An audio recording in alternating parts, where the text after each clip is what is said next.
ഒരു കോടതി വിധിയോ ഒരു FIR-ഓ അതല്ലെങ്കിൽ ഒരു സീരിയസ് ആയിട്ടുള്ള റിട്ടേൺ ആയിട്ടുള്ള ഒരു കംപ്ലയിൻറ്റ് ഏതെങ്കിലും സർക്കാർ സംവിധാനങ്ങളിലോ ഒക്കെ വരുന്നതിൻ്റെ മുമ്പ് തന്നെ ഇങ്ങനെ ഒരു ആരോപണ പരിസരം ഉയർന്നപ്പോൾ അതിൽ രാജ്യസന്നദ്ധത പാർട്ടി നേതൃത്വത്തെ അറിയിക്കുകയും പാർട്ടി നേതൃത്വമായിട്ട് ആലോചിച്ചിട്ട് തൻ്റെ രാജിയും അയാൾ പ്രഖ്യാപിച്ചിട്ടുണ്ട്. ഇനി ഈ രാജി വേറെ ഏതെങ്കിലും CPM പ്രവർത്തകരോ നേതാക്കന്മാരോ ആണോ പ്രഖ്യാപിച്ചിരുന്നെങ്കിൽ നിങ്ങളെല്ലാം കൂടെ പറയാൻ പോകുന്നത് അത് ധാർമ്മികതയുടെ ഒരു ക്ലാസ് എടുക്കൽ അപ്പോൾ വരുമായിരുന്നു.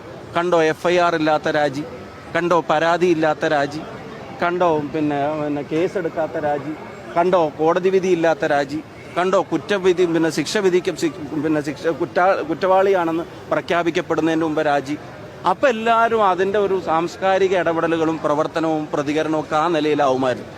ഒരു യൂത്ത് കോൺഗ്രസ് പ്രസിഡന്റ് ഇങ്ങനൊരു ആരോപണ പരിസരം ഉയർന്നപ്പോൾ രാജ്യസന്നദ്ധത സ്വമേധയാ പാർട്ടി നേതൃത്വത്തെ അറിയിക്കുകയും പാർട്ടി നേതൃത്വം മറ്റു പാർട്ടികൾ നടത്തുന്ന അതേ ശൈലി എല്ലാ കാര്യത്തിലും തുടരേണ്ട കാര്യമില്ല, ആ തീരുമാനത്തെ ശരിവെക്കുകയും അയാളുടെ ഉത്തരവാദിത്തപ്പെട്ട പദവിയിൽ നിന്ന് പാർട്ടി ഉത്തരവാദിത്തപ്പെട്ട പദവിയിൽ നിന്ന് ഒഴിയുകയും ചെയ്ത് കഴിഞ്ഞിരിക്കുന്നു. ഇപ്പോൾ അദ്ദേഹം ആ സ്ഥാനത്ത് തുടരുന്നില്ല. അദ്ദേഹത്തിൻ്റെ തീരുമാനം പാർട്ടി അറിയിച്ചു, പാർട്ടി അത് അംഗീകരിക്കുന്നു, ആ തീരുമാനം ഒഴിയുകയും ചെയ്തിരിക്കുന്നു. അത് ഒഴിഞ്ഞു കഴിഞ്ഞിട്ടും ഈ പറയുന്നത് പോലെ കോൺഗ്രസ് എന്ത് ചെയ്തു, കോൺഗ്രസിനെ പിന്നെയും കുറ്റപ്പെടുത്തുന്ന തരത്തിലുള്ള ഗോവിന്ദ മാഷ് ഉൾപ്പെടെയുള്ള ആൾക്കാരുടെ പ്രതികരണമൊക്കെ ശരിക്കും കേരളത്തിലെ ജനങ്ങൾ വിലയിരുത്തുന്നുണ്ട്. യെസ്, ചില സൂചനകൾ ഷാഫി പറമ്പിൽ നമ്മൾക്ക് നൽകുകയാണ്. ചില ആശങ്കകൾ രാഹുൽ മാങ്കൂട്ടവുമായി ഉയർന്നു വന്ന് നിൽക്കുന്ന ചില ആശങ്കകൾ, ആ ആശങ്കകൾക്കുള്ള പരിഹാരം എത്രയും പെട്ടെന്ന് തന്നെ ഉണ്ടാകും എന്നുള്ള സൂചനകൾ തന്നെയാണ് ഷാഫി പറമ്പിൽ നൽകുന്നത്. ഇതിപ്പോ ഷാഫി പറമ്പിൽ പറഞ്ഞ കാര്യങ്ങളിൽ വളരെ വളരെ വളരെ വ്യക്തമായ കാര്യങ്ങളുണ്ട്. കാരണം ഇങ്ങനെ ഒരു ആരോപണം ഉയർന്ന ഉടനെ തന്നെ രാഹുൽ മാങ്കൂട്ടം യൂത്ത് കോൺഗ്രസിന്റെ അധ്യക്ഷ സ്ഥാനം രാജിവെക്കുന്നു. അയാൾ രാജ്യസന്നദ്ധ പാർട്ടിയെ അറിയിക്കുന്നു, രാജിവെക്കുന്നു. അങ്ങനെ പ്രാഥമിക അംഗത്തിൽ നിന്ന് സസ്പെൻഷൻ നേരിടുന്നു. ആ സസ്പെൻഷനിലേക്ക് പോകാനുണ്ടായ കാരണം എന്ന് പറയുന്നത് കോൺഗ്രസിന്റെ തിരുവഞ്ചൂർ രാധാകൃഷ്ണന്റെ നേതൃത്വത്തിലുള്ള ഒരു അന്വേഷണ സംഘത്തെ ആഭ്യന്തര അന്വേഷണം നടത്തുവാനുള്ള ചുമതലകൾ ഏൽപ്പിച്ചിട്ടുണ്ട്. രാഹുലിനെതിരെ ഉയർന്നു വന്നിരിക്കുന്ന ആരോപണങ്ങളിൽ ഒരു അന്വേഷണം തിരുവഞ്ചൂരിന്റെ നേതൃത്വത്തിലുള്ള ഒരു സംഘം അവിടെ നടത്തുന്നുണ്ട്. അതുകൊണ്ട് തന്നെയാണ് രാഹുലിനെ താൽക്കാലികമായി ആ അന്വേഷണം തീരുന്നവരെങ്കിലും ആ അന്വേഷണത്തെ യാതൊരു വിധത്തിലും സ്വാധീനിക്കരുത് എന്നുള്ള ഒരു നിർബന്ധമുള്ളത് കൊണ്ട് തന്നെയാണ് രാഹുലിനെ സസ്പെൻഡ് ചെയ്ത് മാറ്റി നിർത്തിയിരിക്കുന്നത്. അപ്പോ ഷാഫി പറഞ്ഞ കാര്യങ്ങൾ വളരെ വ്യക്തമാണ്. ചില അജണ്ടകൾ ഇതിന്റെ പുറകിൽ ഉണ്ടായിരുന്നു എന്നുള്ള കാര്യത്തിൽ ഒരു തർക്കവുമില്ല. ആ അജണ്ടകളിൽ കോൺഗ്രസ് എന്തുകൊണ്ട് ഈ പറയുന്ന രാഹുൽ മാങ്കൂട്ടത്തിനെ പ്രതിരോധിക്കാൻ നിന്നില്ല എന്നുള്ള ചോദ്യം, നിങ്ങളുടെ സംശയം, അത്തരത്തിലുള്ള ഒരു നിങ്ങളുടെ ഈ പറയുന്ന ആശങ്ക നിങ്ങൾ ചോദിച്ചേക്കാം. അതിന് കോൺഗ്രസിന്റെ മുന്നിൽ അതിനുള്ള തക്കതായ കാരണങ്ങളുണ്ട്. അതിലേക്ക് കിടക്കുന്നതിന് മുമ്പ് ഈ മാധ്യമങ്ങൾ കാണിക്കുന്ന ഒരു ഇരട്ടത്താപ്പുണ്ട് ഈ കാര്യത്തിൽ. എസ്പെഷ്യലി രാഹുൽ മാങ്കൂട്ടം വിഷയത്തിൽ ഈ പറയുന്ന ഒരു ഇരട്ടത്താപ്പ് മാധ്യമങ്ങൾ കാണിക്കുന്നുണ്ട്. എന്താണ് ആ ഇരട്ടത്താപ്പ്? ഇപ്പോ നിങ്ങളൊന്ന് ആലോചിച്ച് നോക്കുക. ഷാഫി പറഞ്ഞതുപോലെ തന്നെ ഇതിപ്പോ മുകേഷിനെതിരെ ഒരു ആരോപണം ഉയർന്നു. ഏറ്റവും ലേറ്റസ്റ്റ് ആയിട്ട് CPM-ന്റെ കൂട്ടത്തിലുള്ള ഏറ്റവും ലേറ്റസ്റ്റ് ആരോപണം വന്നിരിക്കുന്നത് മുകേഷിനെതിരെ FIR ഉണ്ട്. മുകേഷിനെ അറസ്റ്റ് ചെയ്തിട്ടുണ്ട്. മുകേഷിന് മുൻകൂർ ജാമ്യം ഉള്ളത് കൊണ്ട് ഹൈക്കോടതി അത്തരത്തിലൊരു മുൻകൂർ ജാമ്യം അനുവദിച്ചുകൊണ്ട് മാത്രമാണ് മുകേഷ് പുറത്തിറങ്ങി നടക്കുന്നത്. മുകേഷ് ഒളിവിൽ പോയിട്ടുണ്ട്. അങ്ങനെ ഇതൊക്കെ സംഭവിച്ച മുകേഷിന്റെ കാര്യത്തില് മുകേഷ് ഇന്ന് വരെ MLA സ്ഥാനം രാജിവെച്ചിട്ടുണ്ടോ? മുകേഷ് അത് കഴിഞ്ഞിട്ടും ഈ ആരോപണങ്ങൾ ഉയർന്നതിന് ശേഷവും മുകേഷിനെ 2024 ലോക്സഭാ തെരഞ്ഞെടുപ്പിൽ മുകേഷിനെ കൊല്ലത്ത് നിന്നുള്ള സ്ഥാനാർത്ഥിയാക്കുകയാണ് ചെയ്തത്. 8 നിലയിൽ പൊട്ടി മുകേഷ്. അത് മറ്റൊരു കാര്യം. NK പ്രേമചന്ദ്രനെ എതിരായിട്ട് അല്ലെങ്കിൽ NK പ്രേമചന്ദ്രനോട് കൊല്ലത്ത് നിന്ന് CPM-ന്റെ LDF-ന്റെ സ്ഥാനാർത്ഥിയായി മത്സരിച്ചത് മുകേഷാണ്. ആ മുകേഷിന് രണ്ടാമതും സീറ്റ് കൊടുത്ത് ഡൽഹിയിലേക്ക് എത്തിക്കുവാനുള്ള തത്രപ്പാടുകളാണ് ഇവർ നടത്തിയത്. മനസ്സിലായില്ലേ? എന്നാൽ രാഹുൽ മാങ്കൂട്ടത്തിന്റെ കാര്യത്തിൽ പാർട്ടിയെ അയാൾക്കെതിരെ നടപടിയെടുത്തു എന്ന് മാത്രമല്ല പ്രാഥമിക അംഗത്തിൽ നിന്നും ഒരു സസ്പെൻഷൻ ചെയ്ത് മാറ്റി നിർത്തി എന്നുള്ളതാണ്. അവിടെയാണ് മാധ്യമങ്ങൾ കാണിക്കുന്ന ഈ ഇരട്ടത്താപ്പ് നമുക്ക് കാണാൻ കഴിയുന്നത്, ഈ അജണ്ട വർക്കാവുന്നത് നമ്മൾ കാണുന്നത്. ഇനിയിപ്പോ ഇൻ കേസ് ഇത് മുകേഷിന്റെ കാര്യത്തിലാണ് സംഭവിച്ചത്, മുകേഷാണ് ഇങ്ങനെ രാജിവെച്ച് മാറുന്നതെങ്കിൽ നിങ്ങളൊന്ന് ആലോചിച്ച് നോക്കിയേ. അല്ലെങ്കിൽ ഇവർക്കെതിരെ പല ആളുകൾക്ക് PK Sasi, P Sasi, Kadakampally Surendran, Thomas Isaac, AK Saseendran, Ganesh Kumar, അങ്ങനെ എണ്ണിയാലൊടുങ്ങാത്ത മുൻ സ്പീക്കർ KT ജലീൽ, അങ്ങനെ എണ്ണിയാലും ഒടുങ്ങാത്ത ആളുകൾക്കെതിരെ ഇത്തരത്തിൽ ആരോപണങ്ങൾ ഉയർന്നിരുന്നല്ലോ. അപ്പോ ഇവർക്കൊക്കെ എതിരെ പാർട്ടി എന്താണ് നടത്തിയത്? എന്ത് നടപടിയാണ് എടുത്തത്? ഒരു നടപടി എടുത്തില്ല.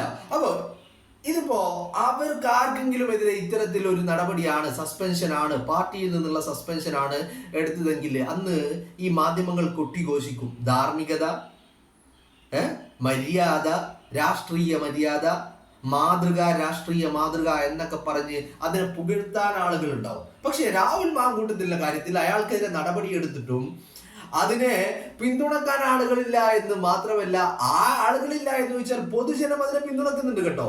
ഞാൻ പറയുന്നത് ഇവിടുത്തെ കുറെ ഈ അജണ്ടക്കാര്, PR ഏജൻസിക്കാര്, നിരന്തരമായി വ്യാജങ്ങൾ പടച്ചുവിടുന്ന മാധ്യമ പ്രവർത്തകരും ഈ ആളുകളൊന്നും പിന്നെയും രാഹുലിനെ കൊത്തിക്കീറുവാനുള്ള ശ്രമങ്ങളാണ് നടത്തുന്നത്. അത് തന്നെയാണ് ഷാഫി പറഞ്ഞതും. പക്ഷേ അതവിടെ നിൽക്കട്ടെ. ഇനിയിപ്പോ രാഹുലിനെ വേട്ടയാടാൻ ഇവർക്ക് മുന്നിലുണ്ടായ കാരണങ്ങളൊക്കെ എന്തൊക്കെയാണ്? വലിയ കാരണങ്ങളുണ്ട്. രാഹുലിൽ വിവാദം കൊത്തിക്കൊഴിപ്പിക്കാനുണ്ടായ കാരണങ്ങൾ എന്താണ്? അതിൽ ഏറ്റവും വലിയ വിഷയം എന്ന് പറയുന്നത്, രാഹുലിനെതിരെ ആരോപണങ്ങൾ ഉയരുന്ന സമയത്ത് ഇവിടെ കത്തി നിൽക്കുന്ന വിഷയങ്ങൾ എന്തൊക്കെയായിരുന്നു? നിങ്ങളൊന്ന് ആലോചിച്ച് നോക്കിയേ. ഏറ്റവും പ്രധാനപ്പെട്ട വിഷയം എന്ന് പറയുന്നത് തൃശ്ശൂരിലെ സുരേഷ് ഗോപിയുടെ വിജയവുമായി ബന്ധപ്പെട്ട് തൃശ്ശൂരിൽ നടന്നിരിക്കുന്ന വോട്ട് കൊള്ളയായിരുന്നു ഏറ്റവും വലിയ വിഷയം. ആ വിഷയത്തിൽ നിന്ന് വ്യതിചലിപ്പിക്കാൻ വേണ്ടി, അല്ലെങ്കിൽ അതിനെ മറച്ചു പിടിക്കാൻ വേണ്ടിയുള്ള പരിശ്രമങ്ങളായിരുന്നു ഇവർ നടത്തിയത്. അതിന് ഏറ്റവും വലിയ ഇരയാണ് ഈ പറയുന്ന രാഹുൽ മാങ്കൂട്ടത്തിൽ. രണ്ടാമത്തെ വിഷയം എന്ന് പറയുന്നത് MV ഗോവിന്ദന്റെ മകനെതിരെ ഉയർന്നിരിക്കുന്ന ഒരു കത്ത് വിവാദമാണ്. പല ആളുകളെയും ചേർത്തി കെട്ടിക്കൊണ്ടുള്ള MV ഗോവിന്ദന്റെ മകനെതിരെ ഉയർന്നിരിക്കുന്ന കത്ത് വിവാദം. മൂന്നാമത്തെ കാര്യം എന്ന് പറയുന്നത് ADGP ആയിട്ടുള്ള MR അജിത് കുമാറിനെതിരെ ഉയർന്നു വന്നിരിക്കുന്ന കാര്യങ്ങളാണ്. MR അജിത് കുമാറിന്റെ RSS ബന്ധം. MR അജിത് കുമാറിന്റെ RSSുമായിട്ട് ഈ പറയുന്ന RSSന്റെ ഇടയിൽ ഈ പിണറായി വിജയനും RSSന്റെയും ഇടയിലുള്ള ഇന്റർമീഡിയറ്റ് ആയിട്ട് MR അജിത് കുമാറിനെ നിയോഗിച്ചതും MR അജിത് കുമാറിന്റെ പ്രവർത്തനങ്ങളും തൃശ്ശൂർ പൂരം കലക്കലും അടങ്ങുന്ന നിരവധി പ്രവർത്തനങ്ങൾ, അങ്ങനെ ഒരുപാടധികം വിഷയങ്ങൾ. അതിൽ ഈ പറയുന്ന RSSും CPMും പിണറായി വിജയനും തമ്മിലുള്ള പൊളിറ്റിക്കൽ നെക്സസ്, അൺഹോളി നെക്സസ്, അത് തുറന്നു കാട്ടുന്ന വിഷയങ്ങള്, ഈ പറയുന്ന ഗോവിന്ദന്റെ മകന്റെ സ്വത്ത് സമ്പാദനം അടങ്ങുന്ന കാര്യങ്ങള്, അതുപോലെ സുരേഷ് ഗോപി തൃശ്ശൂരിൽ വിജയിച്ച് കയറിയ കാര്യങ്ങള്, അതിനു വേണ്ടി ഈ പറയുന്ന ഭരണകൂടം തയ്യാറാക്കി കൊടുത്ത ഒരുക്കങ്ങൾ, സജ്ജീകരണങ്ങൾ, സൗകര്യങ്ങൾ, ഇതൊക്കെ പുറത്തു വരുമെന്ന് കണ്ടപ്പോഴാണ് രാഹുൽ മാങ്കൂട്ടത്തിനെതിരെ ആദ്യ ബോംബ് പൊട്ടുന്നത്. കാരണം ഈ ചർച്ചകൾ അത് രാഹുലിലേക്ക് മറിയണം. തൃശ്ശൂരിൽ നടത്തിയിരിക്കുന്ന വോട്ടുകൊള്ള, MR അജിത് കുമാറിന്റെ ഇടപെടലുകൾ, RSSുമായിട്ടുള്ള ബന്ധങ്ങൾ, തൃശ്ശൂരിലെ പൂരം കലക്കല്, MV ഗോവിന്ദന്റെ മകനെതിരെ ഉയർന്നിരിക്കുന്ന പരാതികൾ ഒന്നും ചർച്ചയാവരുത്. അതോടുകൂടി മാധ്യമങ്ങൾക്ക് ആഘോഷിക്കാൻ എന്തെങ്കിലും ഒരു വിഷയം വേണം. ആ വിഷയം ഉണ്ടാക്കി കൊടുത്തു. മാധ്യമങ്ങൾക്ക് വ്യക്തമായ മുന്നറിയിപ്പ് നൽകി. മാധ്യമങ്ങളോട് പറഞ്ഞു ഈ കാര്യം നിങ്ങൾ ആഘോഷിക്കണമെന്ന്. മാധ്യമങ്ങൾ ആഘോഷിച്ചു. രാഹുലിനെ കരുവാക്കി, രാഹുലിനെ വേട്ടയാടി. രാഹുൽ തിരിച്ചു വരില്ലെന്ന് ഇവരൊക്കെ കരുതി. പക്ഷേ ഇവരുടെ കരണത്തടിച്ചുകൊണ്ടാണ് രാഹുൽ മാങ്കൂട്ടം തിരിച്ചെത്തിയിരിക്കുന്നത്. ഇന്നിപ്പോ ഷാഫിയുടെ ഈ പ്രതികരണം കൂടി വരുന്നതോടുകൂടി കാര്യങ്ങൾ കുറച്ചുകൂടി രാഹുലിന് അനുകൂലമാവുകയാണ്. കാര്യങ്ങൾ മറിയുകയാണ്. ഈ വിഷയത്തിൽ ഷാഫി നടത്തിയിരിക്കുന്ന ഈ ഇടപെടലുകൾ, അതുപോലെ ഈ പറയുന്ന പ്രതികരണം, ആ പ്രതികരണം കുറച്ചുകൂടി ഈ പറയുന്ന ഒരുപാട് ആശങ്കകൾ ഉണ്ടായിരുന്നു. ആശങ്കകൾ എന്തൊക്കെയായിരുന്നു? അതിൽ ഏറ്റവും വലിയ ആശങ്ക എന്ന് പറയുന്നത്, രാഹുൽ മാങ്കൂട്ടം ഈ വിവാദങ്ങൾക്ക് ശേഷം പാലക്കാട് തിരിച്ചെത്തിയ രാഹുൽ മാങ്കൂട്ടം നടത്തുന്ന വികസന പ്രവർത്തനങ്ങൾ, രാഹുല് നടത്തുന്ന ഇടപെടലുകൾ, നിയോജക മണ്ഡലത്തിൽ രാഹുൽ ചെയ്യുന്ന പ്രവർത്തനങ്ങൾ, ഇതൊക്കെ എന്തിനു വേണ്ടിയാണ്? 2026 രാഹുൽ തന്നെ മത്സരിക്കുമോ, സ്ഥാനാർത്ഥിയാകുമോ എന്നുള്ള ചോദ്യങ്ങളാണ് ഉയർന്നു വന്നിരുന്നത്. അല്ലെങ്കിൽ അത്തരത്തിലൊരു ആശങ്കയുണ്ടായിരുന്നു. ആ ആശങ്കകൾക്കൊക്കെ ഏകദേശം വിരാമമാകുന്നു എന്നുള്ള കാര്യങ്ങൾ തന്നെ വേണം നമ്മൾ വിശ്വസിക്കാൻ, അല്ലെങ്കിൽ അങ്ങനെ നമ്മൾ ഉറപ്പിക്കേണ്ടതായിട്ടുണ്ട്. കാരണം ചില ഇടപെടലുകളും ചില നീക്കങ്ങളും ഒക്കെ രാഹുലിന് അനുകൂലമാകുന്നു എന്നുള്ളത് തന്നെയാണ്. ഈ കഴിഞ്ഞ ദിവസങ്ങളിൽ നമ്മൾ പാലക്കാട് നിയോജക മണ്ഡലത്തിൽ കണ്ടു. രാഹുൽ കണ്ണാടിയിലെ ഈ പറയുന്ന തദ്ദേശ തെരഞ്ഞെടുപ്പുമായി ബന്ധപ്പെട്ട് രാഹുൽ മാങ്കൂട്ടം നടത്തുന്ന പ്രവർത്തനങ്ങള്, സ്ഥാനാർത്ഥി പ്രഖ്യാപനങ്ങള്, അതുപോലെ ഈ പ്രചരണ പ്രവർത്തനങ്ങളുടെയൊക്കെ മുന്നിൽ നിന്ന് രാഹുൽ മാങ്കൂട്ടം തന്നെ നയിക്കുന്ന കാര്യങ്ങൾ ഒക്കെ നമ്മൾ കാണുകയാണ്. അപ്പോ അങ്ങനെ വരുമ്പോ രാഹുലിന്റെ തിരിച്ചുവരവ് നമ്മളുടെ മനസ്സിലൊക്കെ ഒരു ആശങ്കകൾ ഉണ്ടായിരുന്നു. ആശങ്കയിൽ ഏറ്റവും വലുത് 26-ൽ രാഹുൽ മാങ്കൂട്ടം മത്സരിക്കുമോ എന്നുള്ളത് തന്നെയാണ്.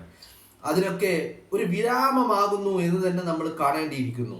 അതോടൊപ്പം മാപ്രകളുടെ കുരുപൊട്ടലിലുള്ള വഴികളും ഒരു ഭാഗത്ത് തുറക്കുന്നുണ്ട്. കാരണം രാഹുലിന്റെ തിരിച്ചുവരവ് ഇവർ ആഗ്രഹിക്കുന്നില്ല, ഒരിക്കലും തിരിച്ചു വരുത് എന്നുള്ള ആഗ്രഹമാണ് കേരളത്തിലെ മാപ്രകൾക്കുള്ളത്. രാഹുൽ വിഷയത്തിൽ വലിയ ഒരു ഇരട്ടത്താപ്പ് അല്ലെങ്കിൽ ഒരു അജണ്ട, ഒരു ഗൂഢാലോചന, അത് മാധ്യമങ്ങൾ കൂടി ഭാഗമായിട്ടുള്ള ഒരു അജണ്ടകൾ നിർണ്ണയിക്കലും ഈ പറയുന്ന അജണ്ടകൾ ഫിക്സ് ചെയ്തുകൊണ്ടുള്ള പ്രവർത്തനങ്ങളും രാഹുൽ വിഷയത്തിൽ ഈ പറയുന്ന കേരളത്തിലെ മാധ്യമങ്ങൾക്ക് ഉണ്ടായിട്ടുണ്ട് എന്നുള്ള കാര്യത്തിൽ ഒരു തർക്കവും നമുക്ക് ആർക്കുമില്ല. അത് നമ്മുടെ മുന്നിൽ ഈ മാധ്യമങ്ങൾ തന്നെ തെളിയിച്ചതാണ്. കാരണം രാഹുലിനെ വേട്ടയാടാൻ ഏറ്റവും അധികം ആവേശം കാണിച്ചതും ആവേശം കാണിച്ചതും മുന്നിൽ നിന്ന് നയിച്ചതും ഒക്കെ ഈ കേരളത്തിലെ മാധ്യമ പ്രവർത്തകർ എന്ന് അവകാശപ്പെടുന്ന സോക്കോൾഡ് മാപ്രകളാണ്. അതുകൊണ്ട് തന്നെ അവർക്ക് വലിയ വിഷമങ്ങൾ ഉണ്ടാവും, വലിയ അസ്വസ്ഥതകൾ ഉണ്ടാവും, അവർ അസഹിഷ്ണുത കാണിക്കും, ഒക്കെ ചെയ്യും. പക്ഷേ രാഹുലിന്റെ തിരിച്ചുവരവ് അതൊരു അവിഭാജ്യ ഘടകം തന്നെയാണ്. ആ തിരിച്ചുവരവ് ഉടനടി ഉണ്ടാകുമെന്നുള്ള കാര്യത്തിൽ നമ്മൾക്ക് ഏകദേശമുള്ള സൂചനകളൊക്കെ ലഭിച്ചു തുടങ്ങിയിട്ടുമുണ്ട്. അത് തന്നെയാണ് ഷാഫി പറമ്പിൽ പറഞ്ഞു വെക്കുന്നതും.